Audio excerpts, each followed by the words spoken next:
Little shout out to Brandon Staley. Here's the problem with Brandon Staley. Brandon Staley, here's how I know he's not an analytics guy. Because Brandon Staley not going for it on fourth down and inches instead of kicking it to the Chiefs when we were down 16-20. It was fourth and inches on like their 40-yard line.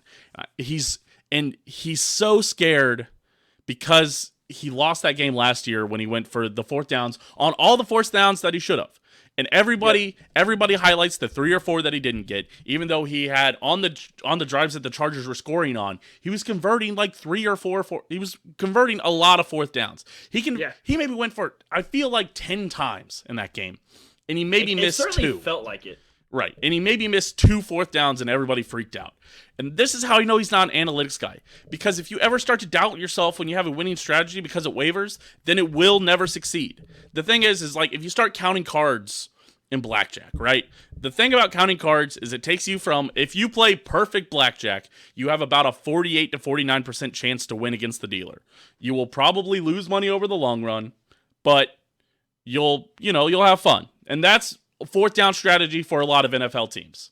They are not adding any win percentage by playing it the way they should play it. They don't do it in interesting ways. They don't follow the analytics every time. They aren't counting the cards. And they don't add that much to it, but they get some fourth downs and they don't get some fourth downs. Whatever. You're not gonna gain anything from fourth downs. Brandon Staley for me, I admired Brandon Staley because I thought he was the guy who was counting cards. I thought he was the guy that finally figured out Mahomes, to beat Mahomes, you need to have that 51% that you get by counting cards. You need to hammer that 1 extra percent that you get. And the thing is when you're going to convert, you're going to convert 70% of the fourth downs you take, right? And that 70% you're gonna get is gonna bump your win percentage, I don't know, 60%, right? Or whatever over the course of a season, But you can't be scared of the 30% of fourth downs that you're not going to get because it'll cost you 20% of win percentage.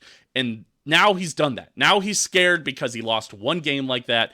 And now he doesn't go for it on fourth down when you should go for it on fourth down. Because here's the thing. You didn't go for it on fourth down. You punted it to the Chiefs. They were down 16-20. You punted it all the way down to their 13-yard line. And they still scored on you. They still scored on you in plenty of time. It didn't take them any time at all. They still drove down the field. They still scored. If you go for it on fourth down and you don't get it and you give them to them on the 40, you know what they're going to do? They're going to score on you. It doesn't. And you're going to have more time. Right. And it doesn't matter. You had the opportunity to go for it on fourth down and put them away. You had the opportunity to hammer the 1% over 50 that you get from counting cards, that you get from going for it on fourth down. And instead, you fucking shit the bed. You got scared that you were going to not get it. You got scared, and that's why you lost. It isn't because you go on fourth down for it and don't get it. It's because you stopped going for it because you're scared.